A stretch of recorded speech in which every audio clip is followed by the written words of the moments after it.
Boo! Well, for me, I feel very strongly about that because I feel that really one of the most impactful things that have happened in the last decades, and this rolls right back to 1970s, is the graffiti street art movement. And I don't think I think it's hiding in plain sight. It's so funny because we have our cities developing murals and street artists working on projects and so forth, and this amazing international movement. I mean, we studied in architecture the international style, but there's not been an international style that equals the graffiti's work because it's truly kind of around the world and done by artists and non-artists. It's very egalitarian, it's democratic. And yet, I mean, the art historians are still being dragged forward into it, kicking and screaming.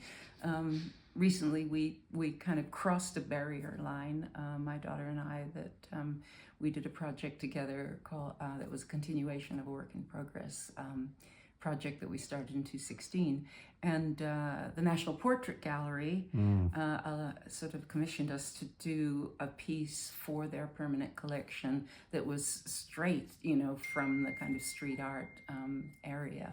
And I think it's very important to say that this movement maybe is the bastard child of the pop art movement. The pop art movement being Nice. that it's commercial and it's advertising and it's capitalism, whereas street art is everybody and a welcome and free, and the museum has no roof, no charge.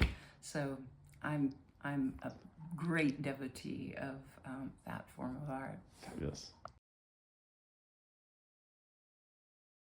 I think there's two sections in my work. There's the solo work, which I may take up issues, or I may take up something that makes me laugh, or something I'm angry about.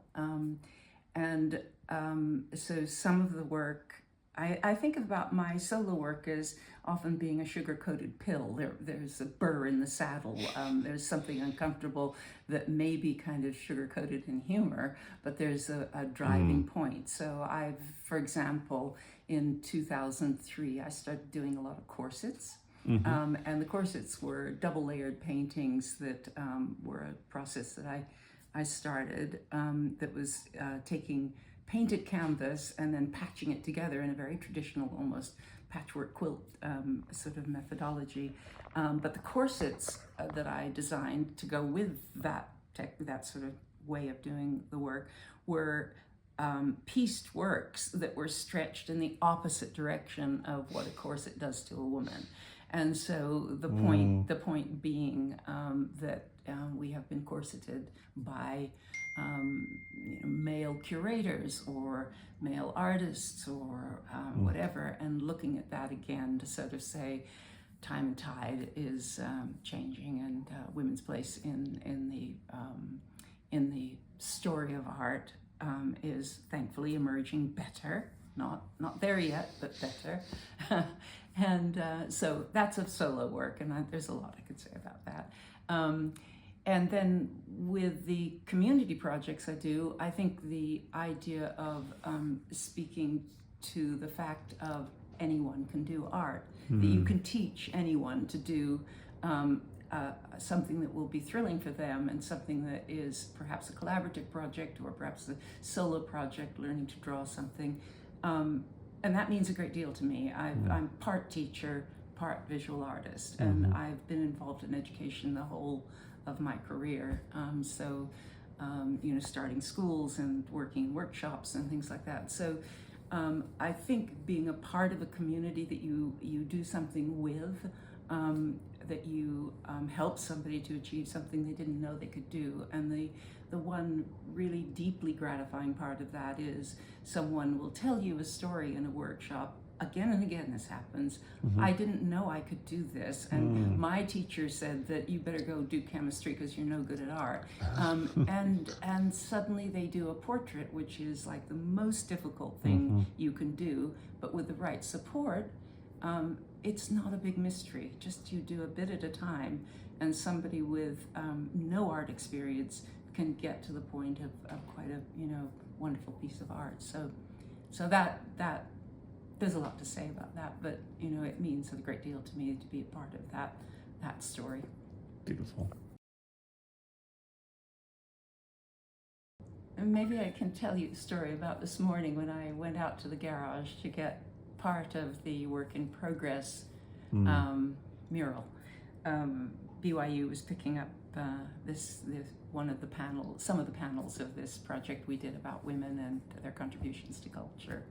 And I rolled them all up, and then I walked outside, and the rain that had happened a minute before had turned to ice.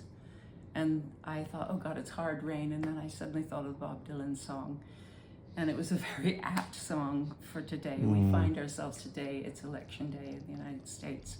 And it is an election of great importance. I'm sort of mature enough, let's say, to remember the John Birch Society and the election with Barry Goldwater.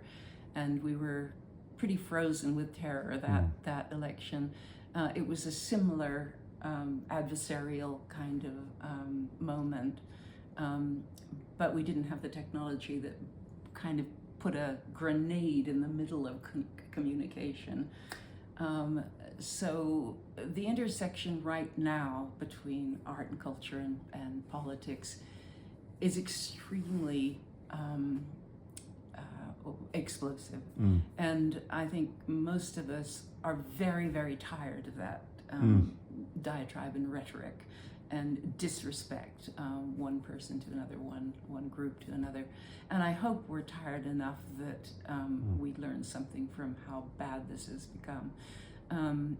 I feel strongly politically about fairness and justice and the three points of the government that are checks and balances of each other. And I feel very strongly about the idea of truth being under fire now. The basic trade of culture, the basic formula of a society is trust. And it's been blown up. And it's time that we began to roll that back, because we will not have a society if we don't have trust of one another. It's imperative if we're to move forward and deal with many of the things that are facing us about climate change, education, fairness within the system, support of people with mental health issues, all of those things. We need help, and we need to help each other. So yeah, it's a very tough moment.